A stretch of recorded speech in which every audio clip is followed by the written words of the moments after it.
4 რამ რაც უნდა შეწყვეტო მანიპულატორი ადამიანის გვერდით ყოფნისას. პირველი, ყველაფრის ზედმეტი ახსნა, ჩაშლა და განმარტების მიცემა.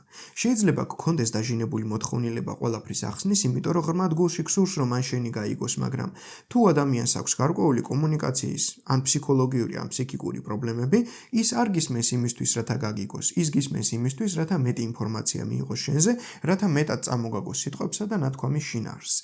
ასე რომ ნუ მისცემთ მათ ძალაუფლებას და მოკლედ და გასაგებად ახსენით საკითხი. მეორე, ნუ მისცემთ მათ ძლიერ ემოციურ რეაქციას.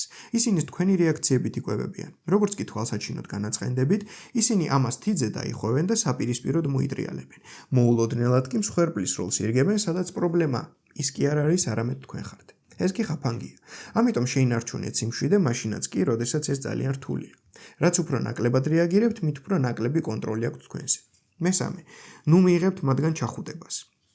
ეს უმნიშვნელო ჟღერს, მაგრამ ჩახუტება გამოყოფს ოქსიტოცინს, დამაკავშირებელ ქიმიურ ნივთიერებას, რომელიც თქვენ ტვინს ეუბნება, რომ ეს ადამიანი უსაფრთხოა.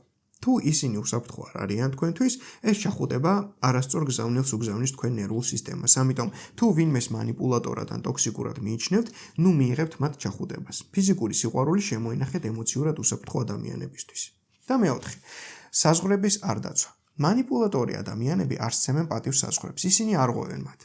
თუ საზღვარს დაუწესებთ, მაგრამ მათთან ურთიერთობისას არ დაიცავთ მათ, ისინი ამას მიიღებენ როგორც გამოწვევას, რათა გააგრძელონ ის, რაც ჩაფიქრებული ჰქონდათ თქვენთან მიმართებაში.